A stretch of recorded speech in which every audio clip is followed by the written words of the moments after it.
Hello, Be Beautiful. Welcome back to another episode of It's Time to Be You, the podcast that helps people pleasers take control and finally put themselves first. I'm your host, Ariel Vaughan, a recovering people pleaser and certified life coach on a mission to help you drop the shoulds, embrace who you are, and live life on your terms.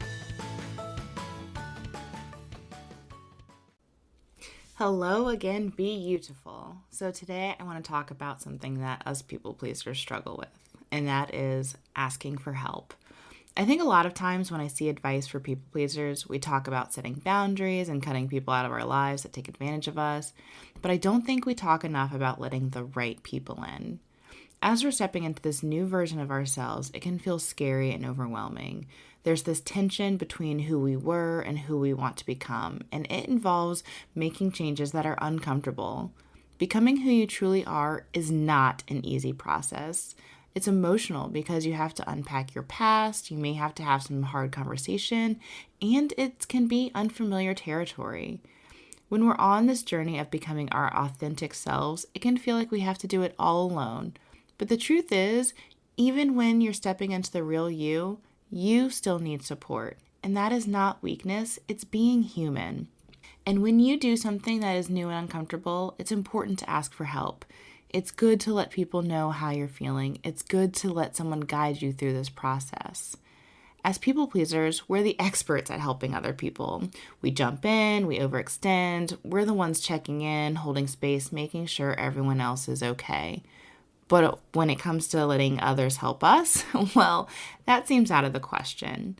I know for me, the thought of asking for help brings up guilt. Like, I don't want to be a burden. I don't want to inconvenience anyone.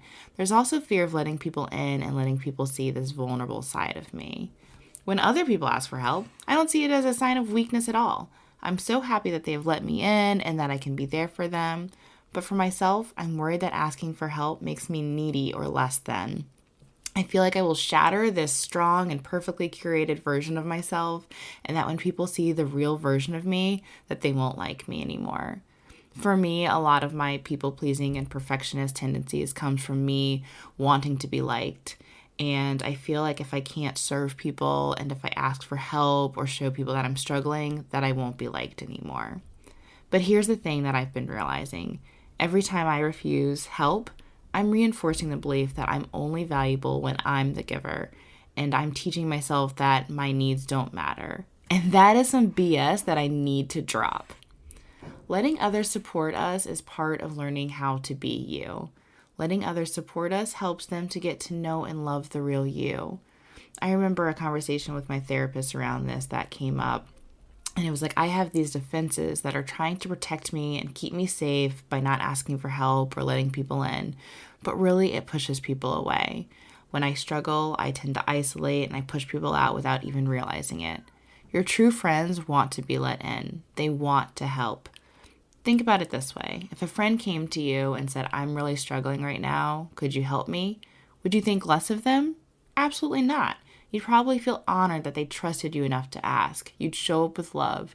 So why do we assume that others wouldn't feel the same about us? Asking for help does not make you needy. It makes you honest. It makes you connected. And again, it makes you human. So asking for help can look different depending on who you turn to. From friends, it might be sharing your feelings instead of holding them all in. Saying, I don't need advice. I just need you to listen. And I'm really working on sitting with my feelings and learning that you don't have to sit with them alone. Like the other week, I did the hard, scary thing of calling up one of my best friends and saying, I have big feelings. And she listened, and it was so helpful. And guess what? She still loves me and doesn't think any less of me. And from family, it could be letting them take something off your plate when life feels overwhelming. Even something small like picking up groceries or watching the kids, or in my case, my dog. And if you're like me, some guilt can come up. Like, I should be able to do this on my own.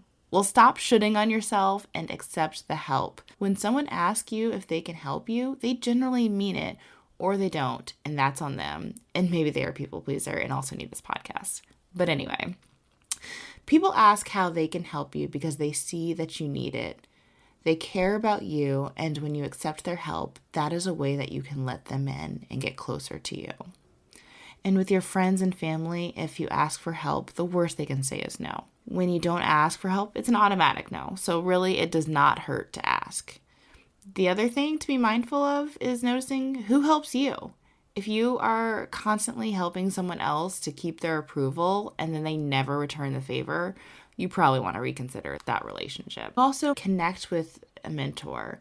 I was talking to a friend the other day about how much the people around us shape who we are.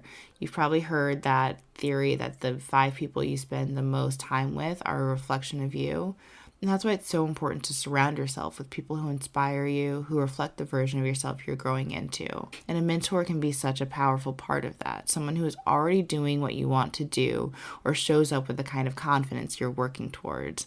That can be a reminder that it's possible. And they can guide you and encourage you and help you see the version of you that you might not fully believe in yet.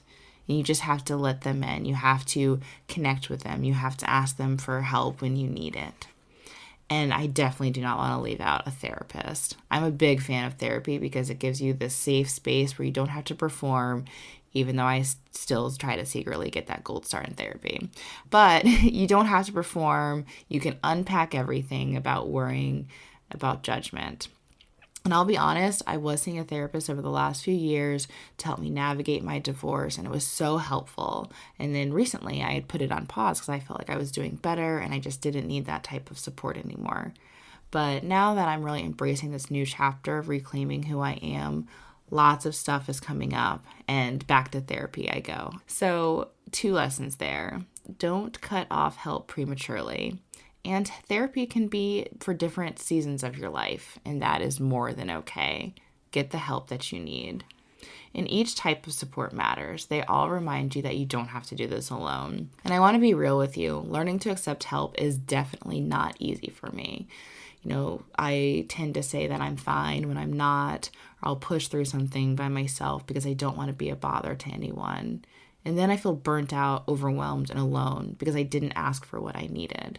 So I'm practicing catching myself in those moments and instead saying, actually, I could really use some help. It feels awkward. My inner critic is screaming at me. But every time I do it, I prove to myself that my needs are valid and that people do want to help. So start small. Asking for help with someone that feels like very low stakes. Can you grab a coffee while you're out? Could you proofread this email? Building that muscle in small ways is easier when bigger things start to come up. And you also want to be specific. I know that that's hard sometimes because we don't know what we need or feel like no one can actually help. But if we take a moment to sit with our feelings and process what feels hard and what would be helpful, we can really understand what is it that would actually help or what is it that we need. So we can start to ask for things like, can you check in with me this week? Can you sit with me while I make this hard phone call? People want to help. They just need to know what we need, and it's up to us to identify our needs. And you want to receive without apologizing. And this is a tough one. I think sometimes because of that guilt, we want to say, I'm sorry for asking. I'm sorry for bothering you. Just say thank you. It means a lot. That's it. Thank you is enough. And remind yourself that helping is a gift. Just like you feel good when you help someone, others feel good when they help you out. So don't rob them of that gift. Let people in, let people help you. The truth is that becoming the real you is not about becoming independent of everyone else. It's about becoming interdependent, where you know who you are, you honor your own needs, and you let others walk alongside you. You don't have to do it all, and you don't have to carry everything by yourself. So I invite you to practice asking for help with a friend, a family member, a mentor, or therapist. Let yourself feel what it's like to be supported instead of being the only supporter, because you deserve that. It's time to let others show up for you. It's time to put down the weight you've been carrying alone. It's time to be you.